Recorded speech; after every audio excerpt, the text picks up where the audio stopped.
That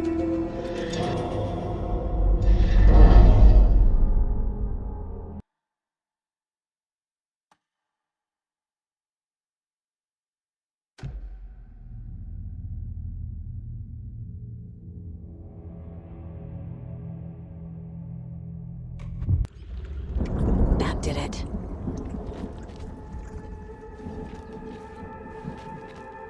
We need to talk. Damn right. Lots for me to explain. But not here. The night's got ears. We can have our talk in your head. You have a room there, right? How do you know about that? I'm your grandfather. What don't I know?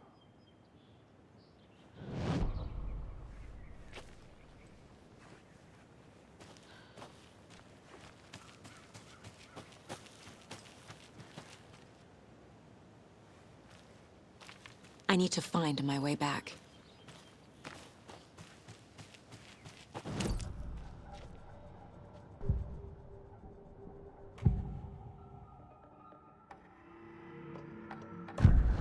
You said you were my grandfather. If that's true, why wasn't I told about you? You were part of our fucked up family, way before this horror story. I was a shitty fucking dad to Freya. Your mom didn't deserve that. Not one bit. Things were said and done. Not a day goes by I haven't regretted it. But that fucking father of yours didn't make things any easier. I know Freya is gone. So I need to apologize to you. I am sorry, Saga. I can see he's sorry. Mom said she didn't want anything to do with my grandfather. And that my father died before I could remember. It all matches. Tor and Odin are part of my family. You know about my mind place?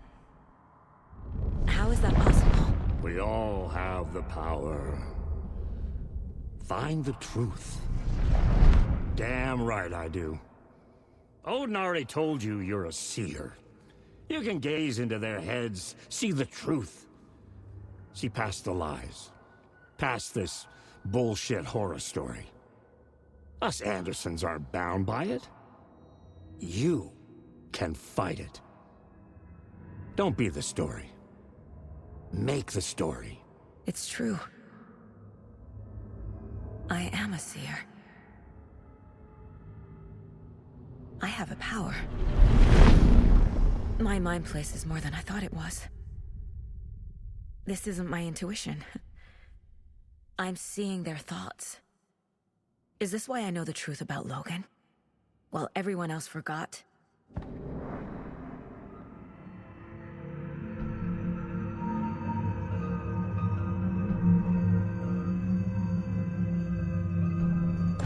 You said you were a shitty father to my mom. Is that why she left? Freya never looked back. My girl was strong. Freya always thought our powers had a dangerous side. Odin and me did fuck with things that should not have been fucked with. Your mom had common sense. She raised you right. Kept you safe. I'm not surprised she didn't tell you about the Anderson power. She was always protecting me. Whenever I told my mom about my mind place, she called it make-believe. I wish she'd been more honest with me. At least towards the end.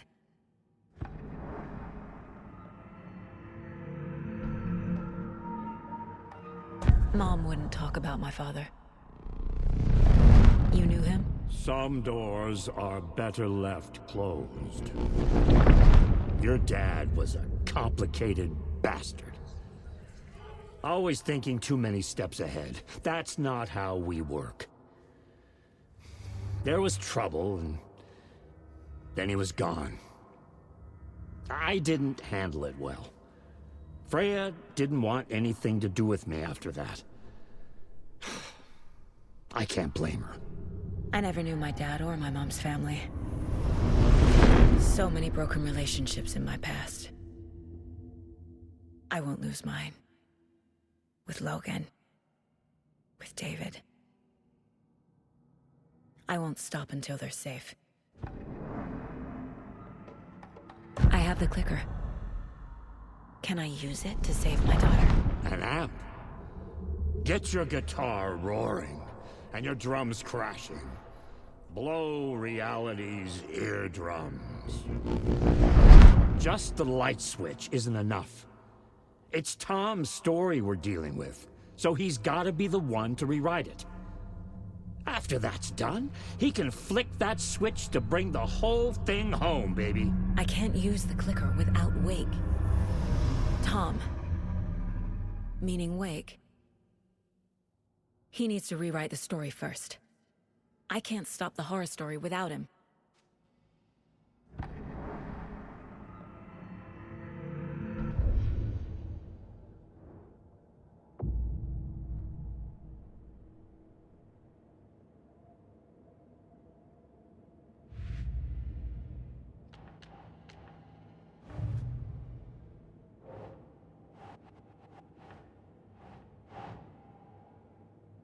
Hmm.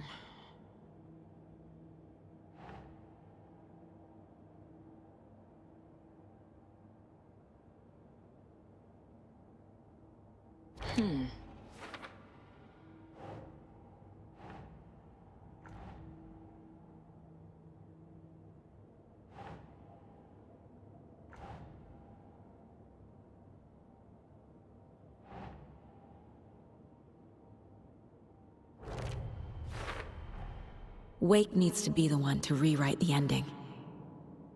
And I'll need to keep an eye on him.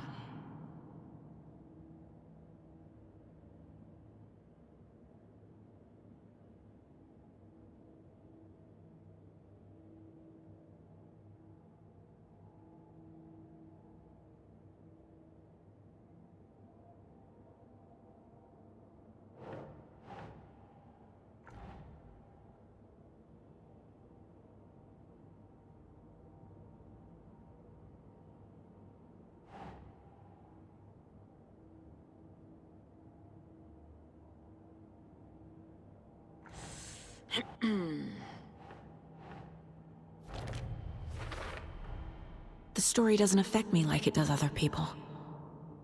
Because of who I am. Because of my family.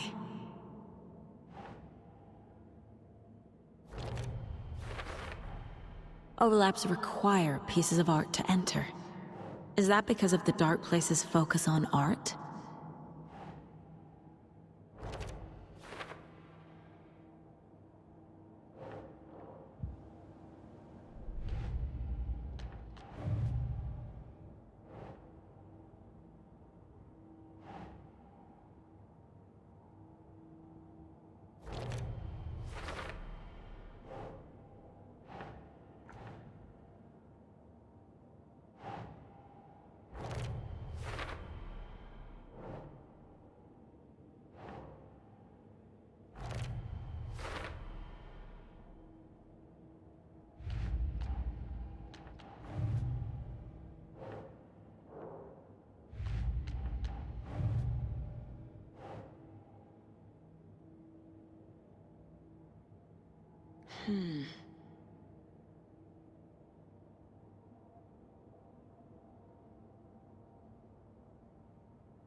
That's not right.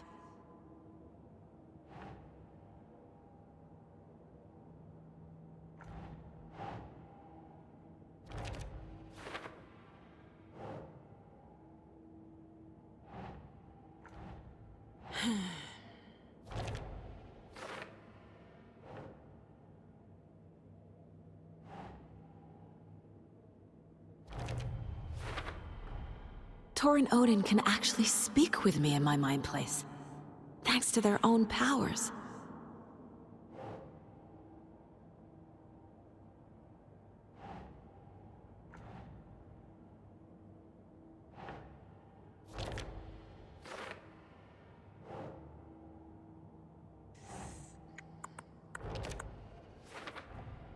Tor and Odin are my relatives. The evidence fits with what I know is true.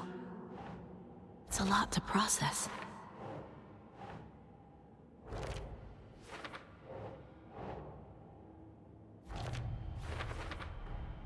The way Tor behaved, I'm surprised my mom hung around for as long as she did. But he is genuinely sorry.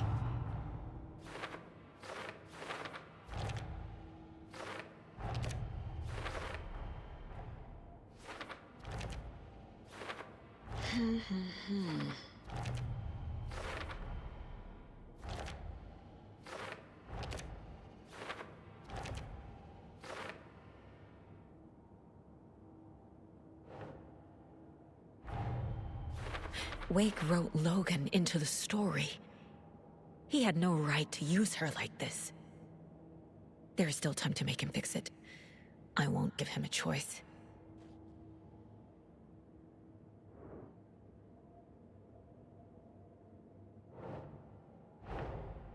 Tor is here, in the overlap. Gotta find him and get the fuck out.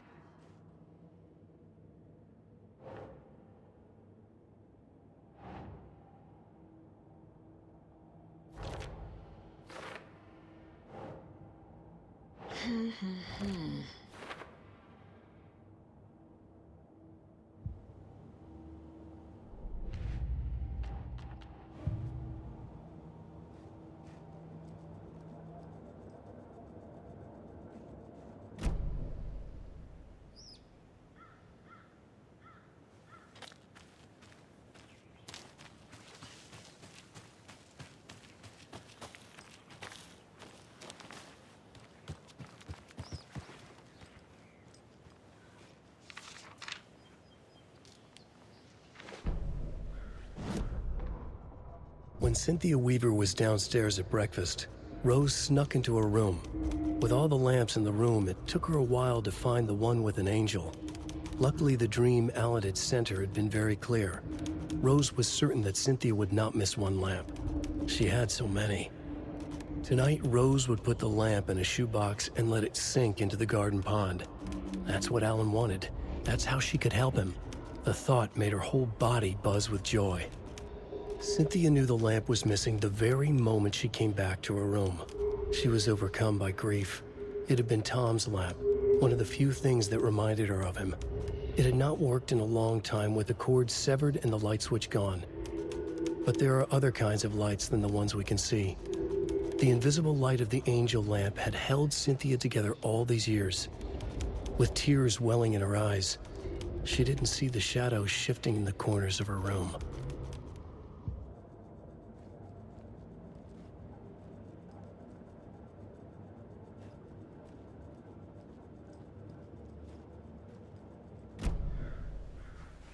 The FBC is holding Wake at the sheriff's station. I need to make Agent Estevez understand. They have Wake and I have the clicker. We have to work together to stop this. Casey. Do you read me, Casey? Damn it. Where are you, Casey? He better be okay. Focus, Saga. It's 1988. A face-off between deities on the rim of Cauldron Lake, high above its dark waters. Thunder roared. The old gods facing something even more powerful, something harder to define even. Or, changing the perspective, raving lunatics all, caught up in the frenzy of a shared delusion. The old gods, the corsairs of the Sea of Night, and the Dark One who yearned to stand in between, who had always stood in between, who would soon stand in between. We help you, you stay away from our family, Tor Anderson snarled over the thunder. Yes, until you all come to me, came the answer. That's never gonna happen, shouted Odin. I will take this as collateral, shall you remember our deal, said the Dark One. Blood arched from Odin's face as he fell to his knees. Lightning hit the dark figure on the cliff, and with that, he was gone. Tor rushed to his brother. Are you all right, bro? Effectively blind in that moment, the eye patch covering his left eye, his hand over the now empty socket of his right, blood oozing out of it. Odin cursed. The bastard took the wrong eye.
Thanks for telling me this, Tor. I need to go find Wake. To stop this. The old gods of Asgard will be ready to help. Me and my bro will bring the rock when you need it. Remember, your daughter is alive.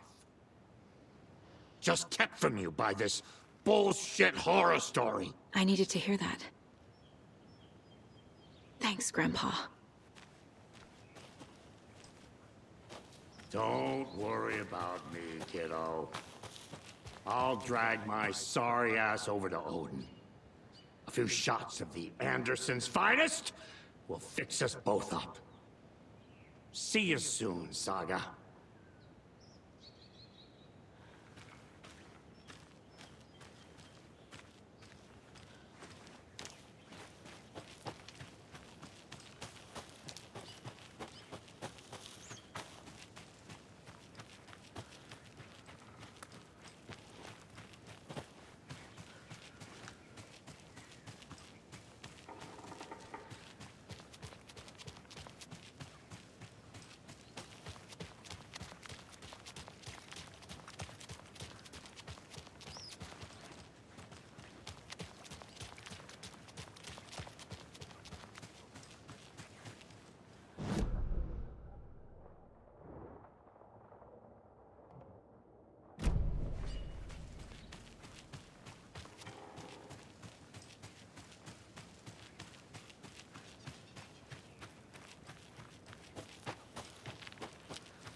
Another cult stash?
concludes our debate on whether pets should be allowed at this year's bake sale. For those of you just tuning in, you're listening to the Pat Maine Radio Hour, brought to you by Davis Family Moose Jerky. And boy, what an eventful day here in Bright Falls. By now, we've all seen the FBI setting up shop in town, and I'm sure you're all asking the same question I am. Did they bring all this darn rain with them? Deerfest is right around the corner, and we're all crossing our fingers for sunshine. So, I reached out to our top meteorologist for a weather update.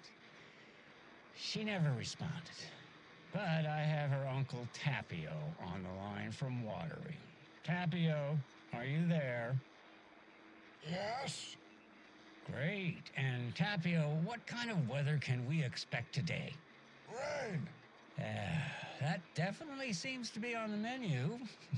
How about over the next week? Also rain. Right. Care to elaborate? Any chance the sun will poke out in time for Deerfest? No. Well, Deerfest is coming, rain or shine. And that parade lineup is looking dandy as ever. Yes, I like this parade because they have one float in the shape of a swan.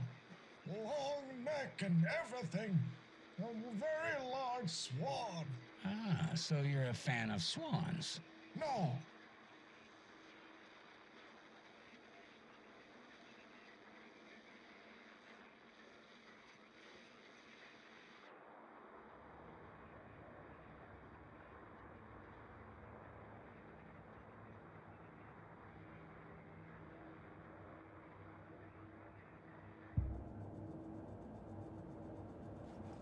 Trying to put the warning out. There's something wild going on. I gotta go in case they come back. Okay, that was Jim Figmore, everybody, and he'll be running for mayor this, wait, no, that was, anyway, that's our show for today.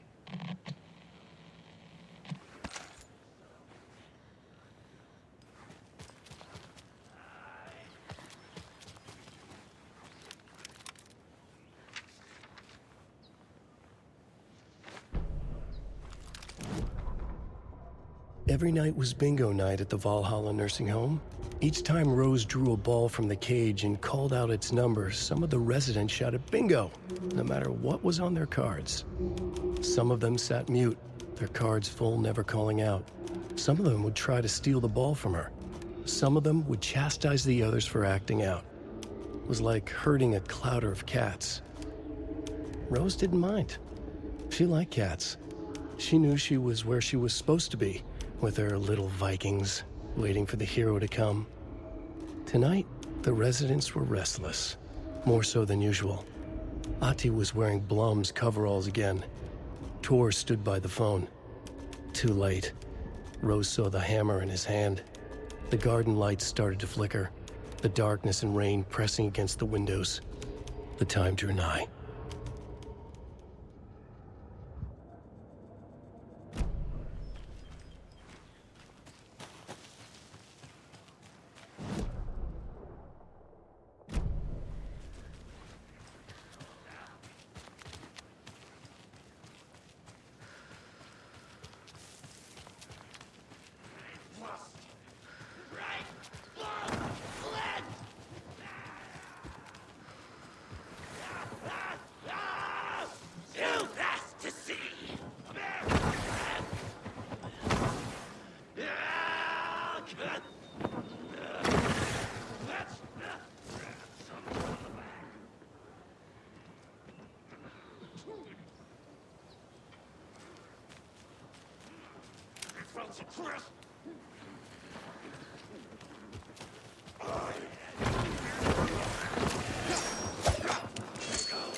There's another lunchbox.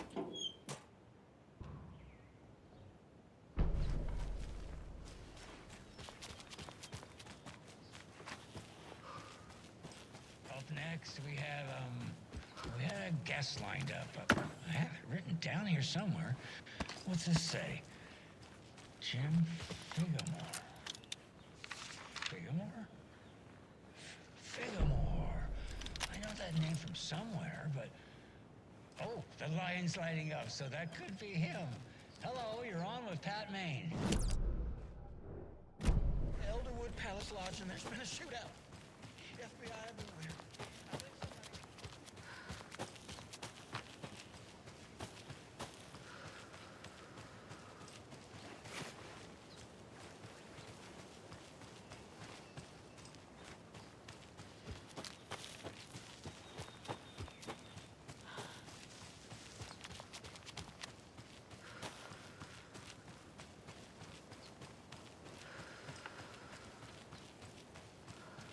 Another cult stash?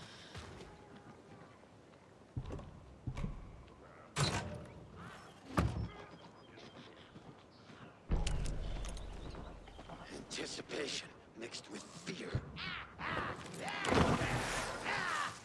It shouted!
needed to get inside the manuscript.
For months after Ellen died, I didn't leave the apartment.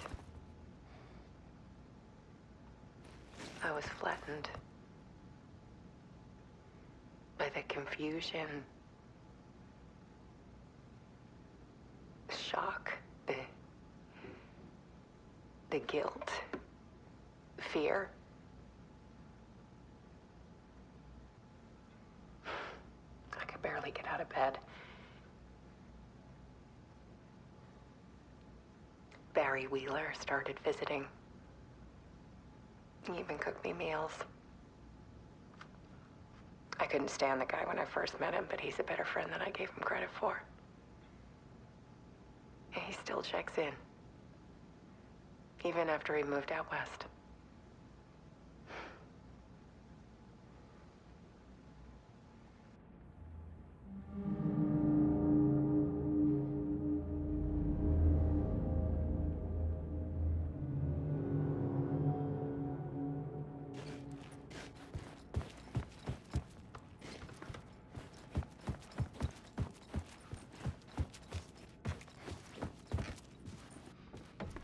Alice had turned the bathroom into a dark room.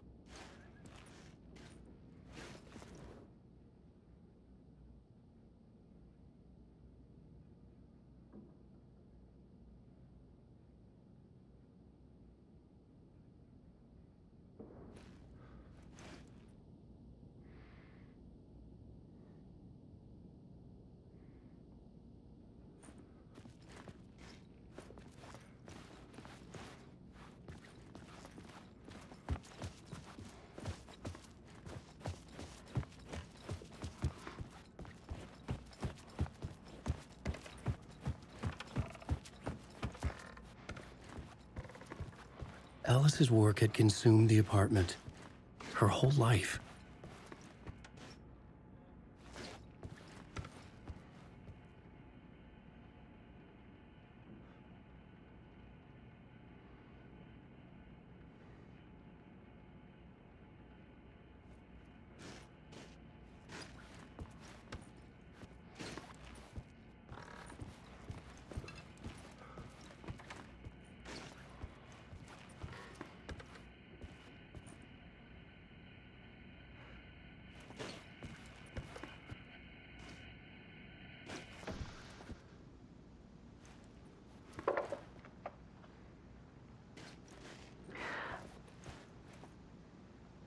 One morning, I saw a deer soar past my bedroom window. It was a balloon of some cartoon animal. And I looked out at the street below, and I saw a little girl crying. Like losing that balloon had just ended her whole world. It was the perfect image of the horror of caring. And that's when I got myself out of bed. And I picked up my camera.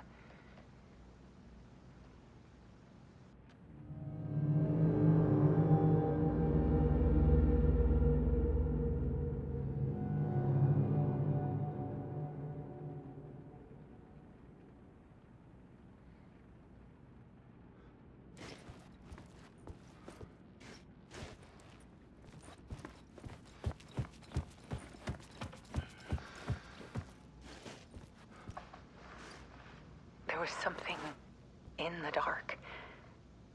Something I needed to see, to show. The more shadows I photographed and filmed, the more I felt like I was on the verge of a breakthrough.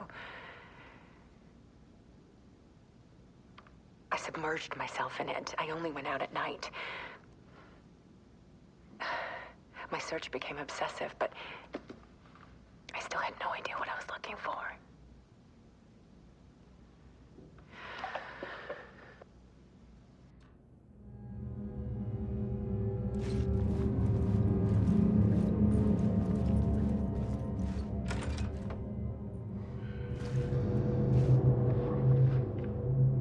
There's a world hidden behind ours. A dark tide ebbing and flowing against reality. Faces in the shadows. Fear of the dark is really just fear of what could be, that vast, paralyzing ocean. But photography can freeze reality in a snapshot, put a cage around the infinite and capture it. I need to prove those faces are really there.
The full manuscript of a novel.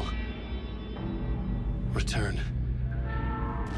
A horror story about the dark presence escaping from the dark place, taking over Bright Falls. I couldn't remember writing it. I had not written it. I would never write this. I knew who had. Scratch. A monster with my face. If this story came true, Scratch would get out, people would die. Destroying the manuscript, it wouldn't stop it from happening. I would have to fix it, edit it. I could not change the genre of the story. I'd have to work within the constraints set by Scratch. I needed someone in the story to fight the darkness. Saga Anderson. I kept seeing her in my visions. She was already in Bright Falls, already involved, but she was not in Return. Not yet. I'd write her in. Try to stop Scratch within the limits of the horror story. It was almost impossible.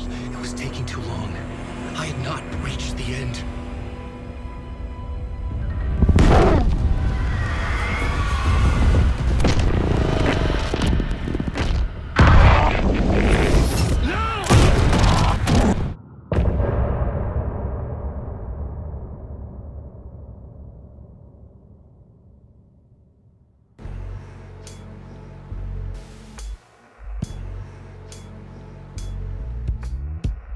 Some say that it lives forever, this road that I lose you on every time.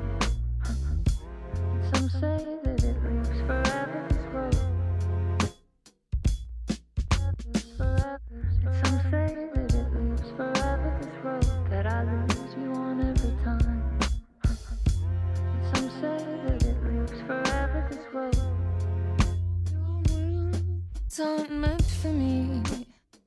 They're meant only for you, I see. Wake up, it's only a dream on a winding road. Now that you're in my bed, in the dark chamber of my head, I flip you over until you bend this winding road. Don't you ever let me go. Forever I am play and pretend. Forever, never, wanting it to end. This message that you send to this winding road, it's just the beginning, only the ending, winding through me now, only the end, it's just the beginning, only the ending, winding through me now, only the end, winding through me now, only the end, winding through me now, only the end, forever, winding